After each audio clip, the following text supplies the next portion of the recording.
Welcome back to 1750 to 1914. This will be part three, where we're going to be talking about the Industrial Revolution. And this is going to be one of the most important events in human history because before this, every society was a food based society. So, where most of the people in the society were farmers or hunters, things like fishermen, things like that. But now, um, it's all going to be based around producing like goods and services rather than just food.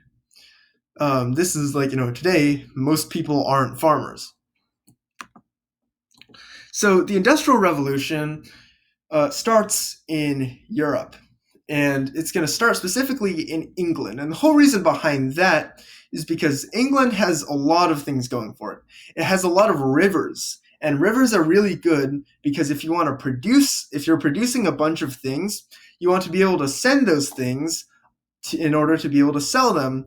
And the best way at this time to move things around is through boats and rivers, which are very useful. There's also coal deposits in England and coal and iron deposits in England. And those two things appearing together are super important because you need coal and iron to be able well, you need coal to be able to fuel the Industrial Revolution, like literally, and you need iron because that's what you're going to be making things out of. And when you take like charcoal or when you take like carbon and iron, and coal is a lot of carbon. That's how you also get steel, which is very important. And so that's why the Industrial Revolution happens in the West first, because there are no other places on Earth where you have those three things combined. China had rivers, and coal and iron, but the coal and the iron were on opposite sides of the country, which is part of why China doesn't start the Industrial Revolution. Um, and the Industrial Revolution, though, is also caused by the second agricultural revolution, which is this explosion of like food productivity, where one farmer starts to be able to make food for like a lot of other people, meaning that you can now have more people who live in cities rather than just having everyone living, in the countryside making food. Also means that people are going to start having more like time, or I guess more money that they can use to buy things. I wouldn't exactly say that the Industrial Revolution comes from a stable climate, mainly because we just talked about the revolutions. But what does occur in is a point in which there are no more nobles, or at least like the nobles really aren't in charge, except for like small, or they're not as in charge as they were in previous years. They are still around in a lot of countries, but they're just much weaker. I guess this is what you have to deal with when you're doing history, because there are very few absolutes. um, and the new class that's on top, those are the merchants. And the merchants are the people who want to have a lot of goods that they can sell. And they're the people who are going to have the money to start things like factories, which is super important considering that this is the Industrial Revolution. So I guess I didn't really explain what the Industrial Revolution is, but this is like the introduction of factories, and it's the introduction of railroads and steel, and like where people start producing lots of different things using like engines and things like that, rather than before, which is mainly people were mainly producing food and mainly doing work by hand. Also, to feed all these factories, there's going to be a lot of raw materials that come in from all of these European colonies. So it'll be like cotton from India, actually a lot of things from India, and also a lot of materials from Africa too. And that's going to be very mixed. There are going to be some quite bad effects of this. Meanwhile, in the East, though, Japan is what they're doing right now is that they were closed. It was Sakoku, the closed country, in order to remember the Tokugawa family. They put that in charge in order to keep everything stable. But Japan in the 1860s or 1870s, I don't remember. But 1860s or 1870s, Japan is just minding its own business when suddenly there's a bunch of ships with large guns that appear in the capital's harbor. And these are the United States, because the United States is industrializing and they want a place to be able to sell things at. And Japan is, a great place to sell things at because it has a lot of people there. And so the United States is like, open the country or else. And the shogun, they have to say yes, otherwise they're going to get bombed. And that means that there's going to be a lot of loss of faith, loss of face, and also lack of faith in the shogunate, as well as a recognition from all of these clans in the west of Japan. Those were the clans that were allowed to trade with the outside world. That the shogunate is weak because they don't have all this technology, while these clans have been, interacting with a lot of this foreign technology. And so these clans are able to overthrow the shoguns, the Tokugawa, and they're going to replace them with the emperor. And the emperor is going to, or the emperor's government, because the emperor doesn't really have that much power. The emperor's government is going to decide that, okay, what we really need to do is we need to catch up with the West. We don't want anyone else showing up at our capital with guns. We're going to defensively modernize, which is what they call it. And so what they do is they start copying like the Western Industrial Revolution. They start building railroads. They start building factories like everywhere. But what they also do is they realize that Japan does not actually have very many like high quality metals. It doesn't have that much coal, and it doesn't have very much food. And remember, those are all like three big things that are really important for the Industrial Revolution. And so the way that Japan gets these things is by conquering other people. Japan takes over Korea and then starts taking large parts of China because it wants to use them to get food. And because conquest is always going to be super brutal, Japan does a lot of horrible things. I don't think I can actually like really talk about a lot of these things because you guys are kids. And I have talked a lot about a lot of horrible things on this, in this class before. But yeah, here you can see the Japanese using an European style factory to produce silk. So the Industrial Revolution has a lot of mixed effects. So for one, the Industrial Revolution sees the world population go above 1 billion people for the first time in human history. But that also means that, more people, that means you have to consume a lot more resources. And that's going to require you to start, just exploiting the world around you a lot more. You have to mine more. You have to drill more. You have to pollute more. And that pollution is going to be the reason why today there are massive parts of the Mississippi River where nothing can live, as in those are complete dead zones. And that, the Mississippi is something I live nearby, so that's why I care about that so much. But this is something that's been happening all over the world, and it's leading to the mass extinction and the collapse of the Earth's whole very delicate system of what that's been keeping us alive. And there's also a massive use of fossil fuels. So that's like burning coal and oil and things like that. That pumps a lot of CO2 in the atmosphere and is leading to climate change, a big deal that's been overshadowed by COVID-19, but probably really shouldn't be. There's also worse working conditions because the Industrial Revolution treats people really terribly. There are a lot of people, so that means that individual people aren't worth very much, which is kind of depressing. And this is actually, the Industrial Revolution is also where we start seeing massive depression in the West. Because the new industrial world is very unpersonal. Because remember, before this, what happened is if you ever wanted to make a chair, you'd make it yourself. You do the whole thing. You'd cut the chair, and you'd cut a tree or then you'd make it yourself, or you'd buy it from someone you knew very well, like a local artisan who poured their heart and soul into making each chair. But now in the Industrial Revolution, you have a bunch of like faceless machines operated by children and like abused people who produce one part of a chair, and then some random person like puts all that together and then builds the chair, or puts all these other parts and then just assembles the chair. And no one really cares about their work anymore because you don't feel connected to your chairs. You didn't make the chair. You, 100 other people, and a bunch of machines made the chair, and you're making hundreds of chairs per day. Um, and people feel like that's way less satisfying, and that's kind of part of why this is why the Industrial Revolution is so depressing for so many people.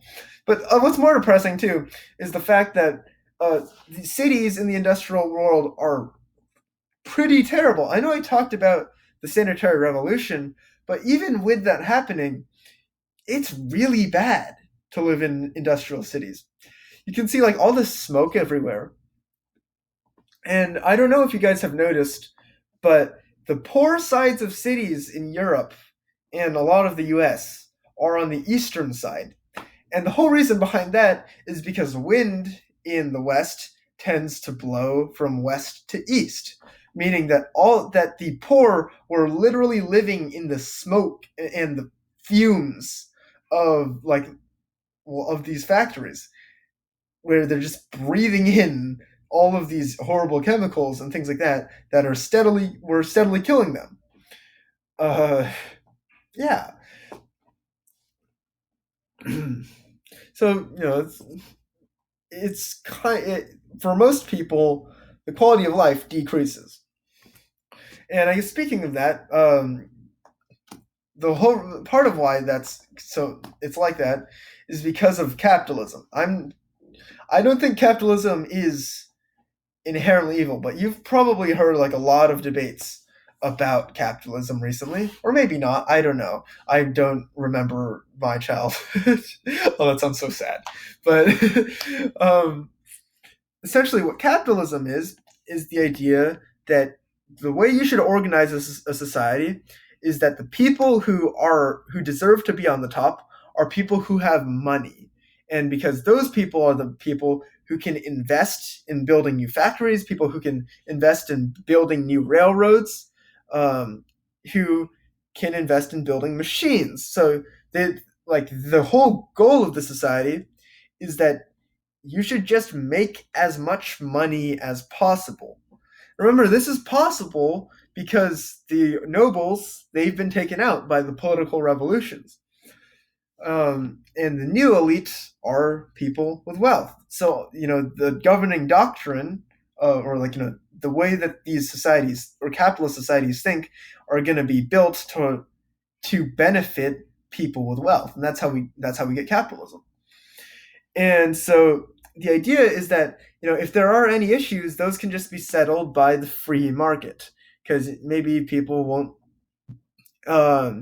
This is right in some ways and very, very wrong in other cases, because making as much money as possible does not entail treating people with any basic level of human decency. Early capitalism is going to really, really suck, because there's going to be no government oversight, because remember, the people who are in the government are the people who are rich and benefit from capitalism. And here's the thing, you can make a lot of money and be very successful if you already have a lot of money. If you don't have any money, tough luck. It's very difficult to be able to buy a factory when you're working on very few wages. I know in the US there's the idea of the American dream, but just an idea of like what these conditions they're operating under is essentially the goal of each factory owner is that you have to make as much money as possible, which means that to make as much money as possible, you pay workers as little as possible, and you work them as hard as possible. So that means that there are 12 to 16 hour a day work shifts where there's going to be no sick leave, like if you get sick, you either have to come into this crowded factory or get fired. There's no maternity leave. So you have people who have to give birth while working or they get fired.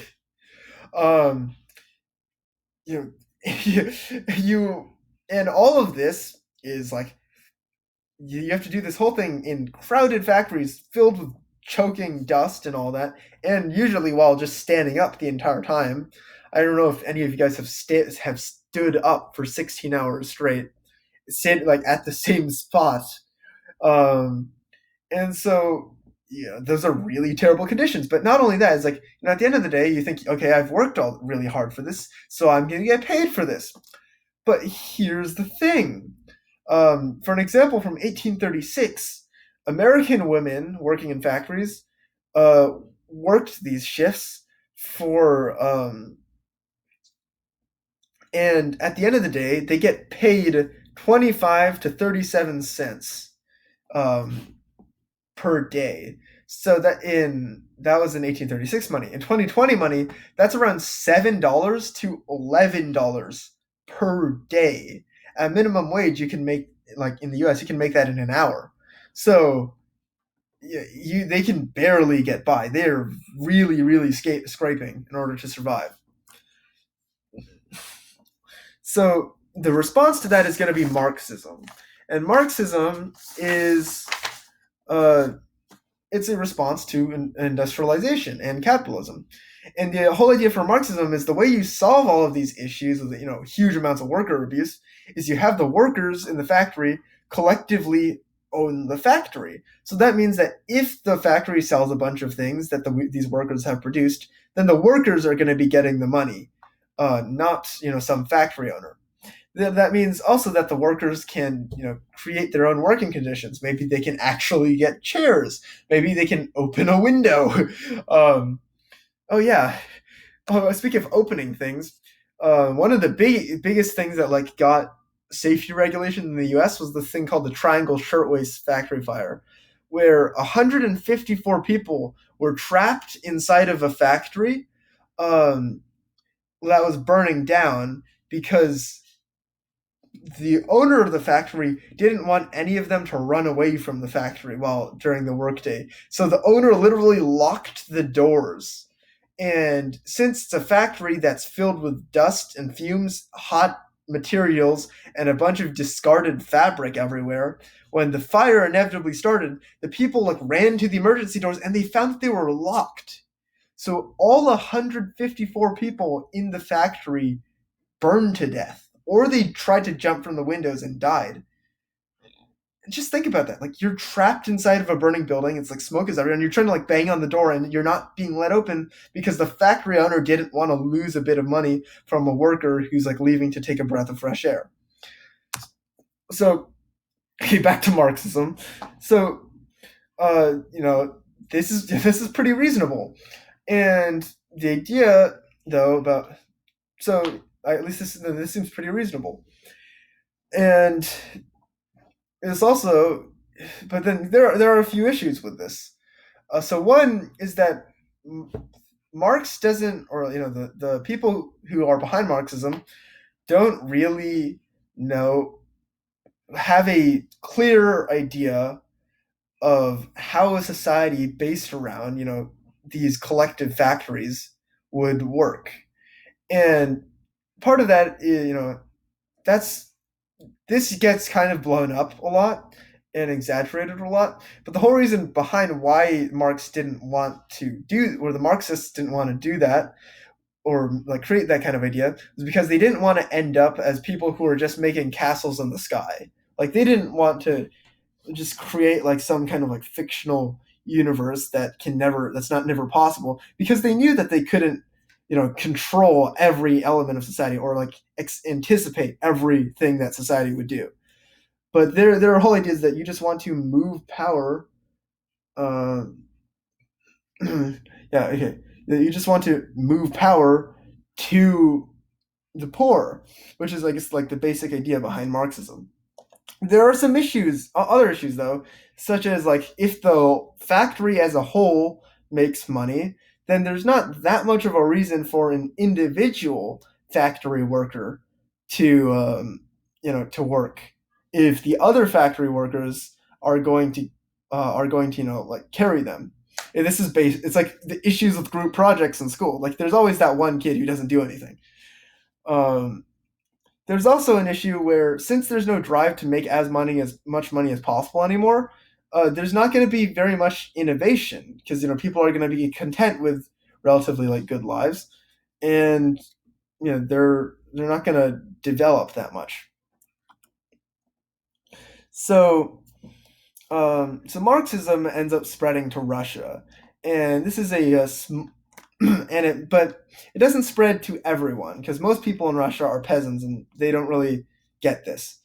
And it mainly spreads to a small group of educated people, so like university students, stuff like that. And what they try to do is they try to educate the peasants into being able to rule themselves. Like, they're going to try to teach them. But then they only have mixed success. And the whole reason behind this is because let's say you're a Russian peasant farmer. Your life is based around a very small number of people around you. There is like a person who kind of owns you. Um, and there's the church. And the church is always telling you your whole life that you shouldn't really think for yourself, that you, by God's will, are to have been put on this earth to serve people better than you. Um, and that also it's like that the church also, or like Russian society, is also like very patriarchal, as in men are dominant in Russian society.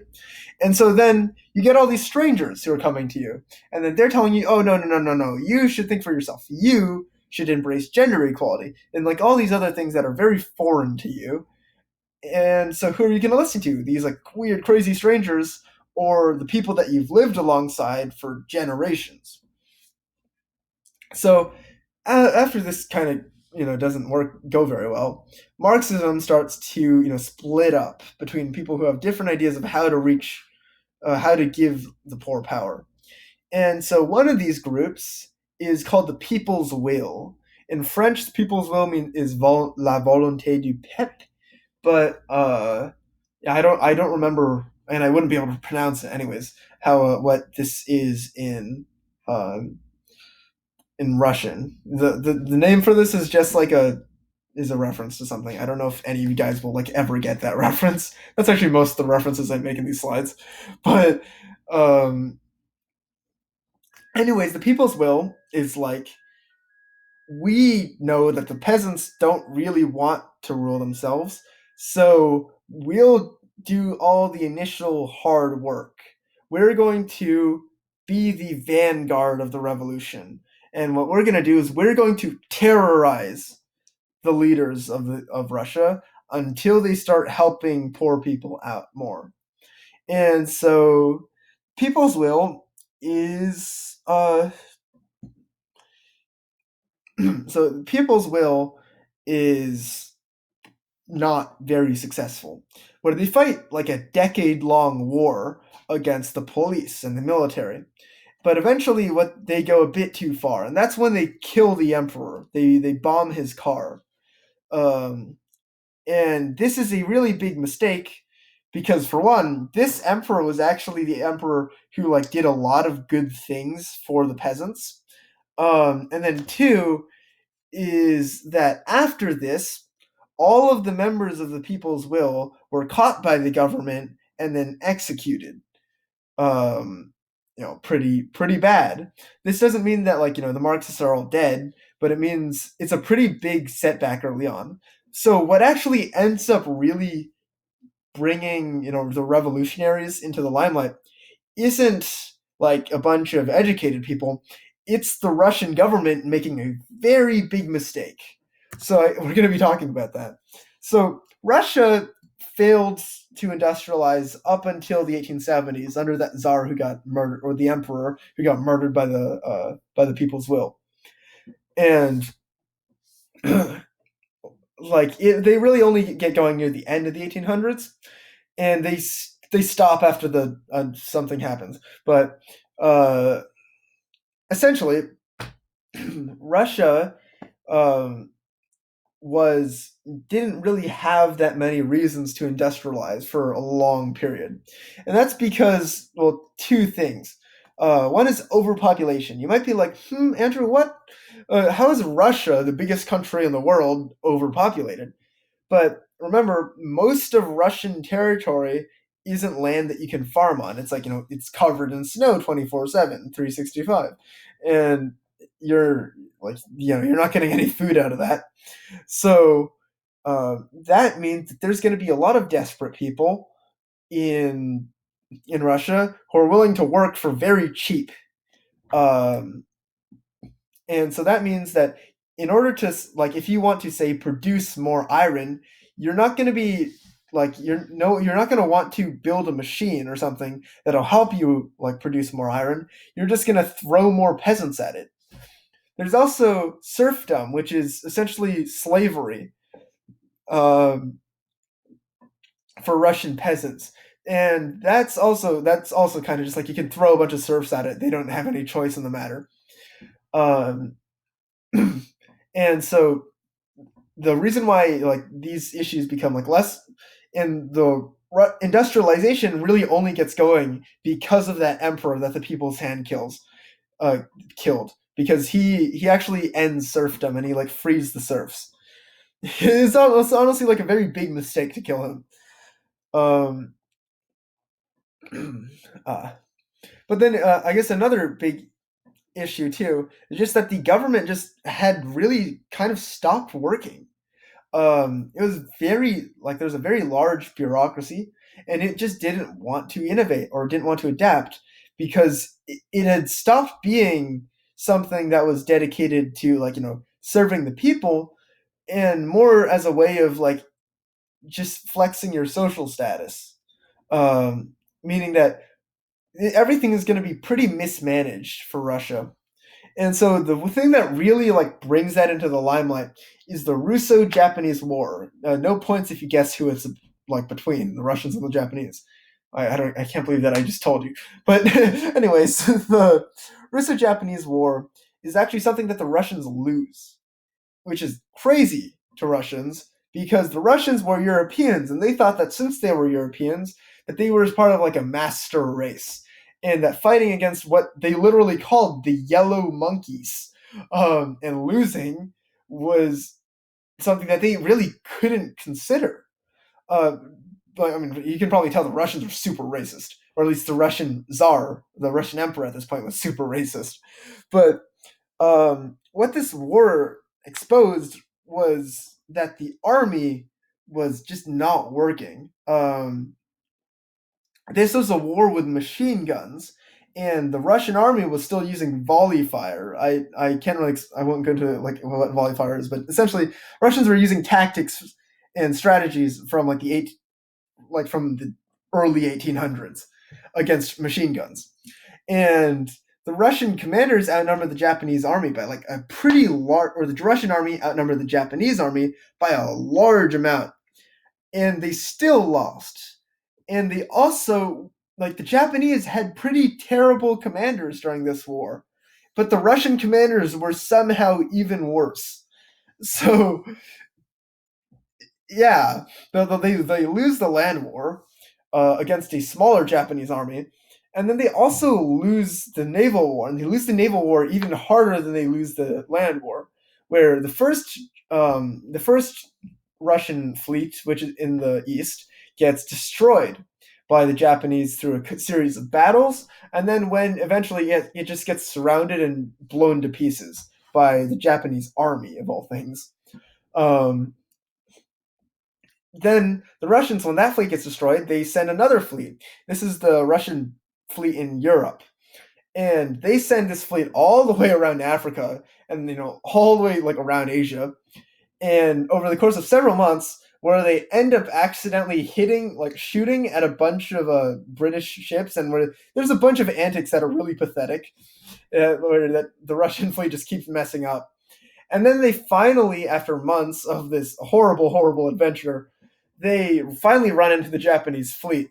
And then the Russian fleet gets destroyed. The almost the entire fleet gets destroyed in, like, 5 hours of fighting. Uh, so this had, for one, meant that this is a lot of people who said goodbye to their families to go fight what they thought was going to be an easy war, and they leave and they don't come back, which is going to make a lot of Russian families super sad and super angry. Two, it showed just how like awful the military was at this point. Meaning that for one, it's like if you want to fight against the government, you can win, and then two, um, like remember the Enlightenment. If the government isn't doing its job, why is that government still in charge? Three, it shows that the industrialization wasn't really working in Russia. Like the Russians were supposed to be able to send a massive army east through this thing called the Trans-Siberian Railroad, a railroad that connected, Russia, like all of Russia. But that railroad wasn't actually finished yet. So there were portions where the Russian soldiers had to get off the train, unload all of this like heavy equipment and stuff like that, and then march through like blizzards in sub-zero temperatures for days in order to get back onto the railroad. Um, and it also was just like another thing that just made it so like stunning was just the huge amount of racism involved because the Russians didn't think they could lose. So a bunch of the Russian people, mainly like poor peasants and also urban workers, they are like, "Oh my gosh, what just happened?" And then what they decide is, "Oh, okay, this isn't the czar's fault. This isn't the emperor's fault. The emperor is a good person. The church has always been telling us, and the government's always been telling us, the emperor's a good person, and we trust the church." And so what they think is happening is, "Oh wow, okay, this isn't the emperor's fault. This is the fault of bad advisors. And if we can just go and talk to the emperor, then it'll be all right. And we can fix this whole thing, get Russia back on track."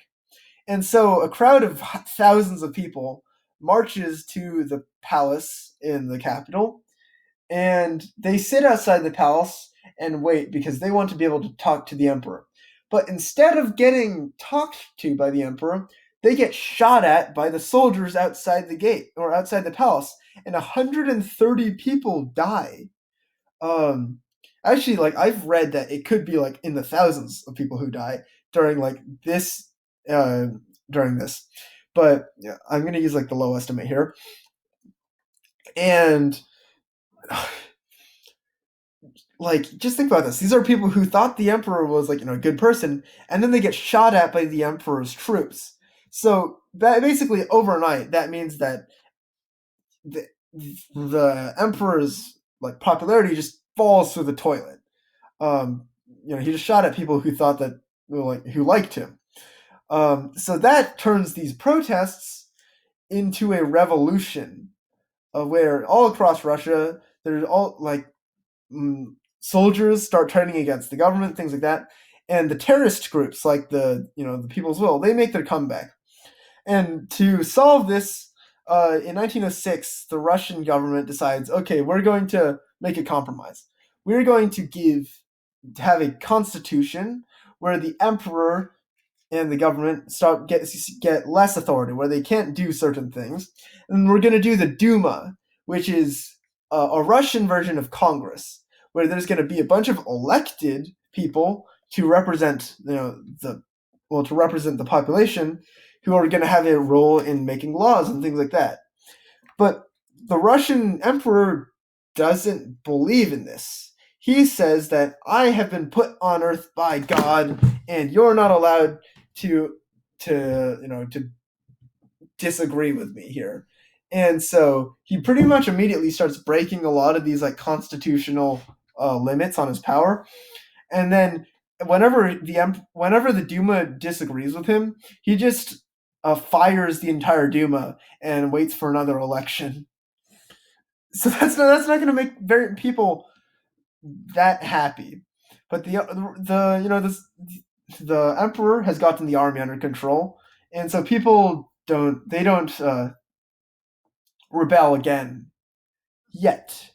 Vladimir Lenin, I don't know if you've heard of him, but he's a later Russian revolutionary, and he's going to call 1905 a dress rehearsal. So, that's a taste of things to come. And so that is going to be the revolution, or the Industrial Revolution, and then also one more political revolution uh, for today. So yeah, thank you. I think that was just part 3 of this series I'm doing for 1750 through 1914. And my next video is going to be about imperialism, as you can probably tell from this. So, bye-bye. Thank you.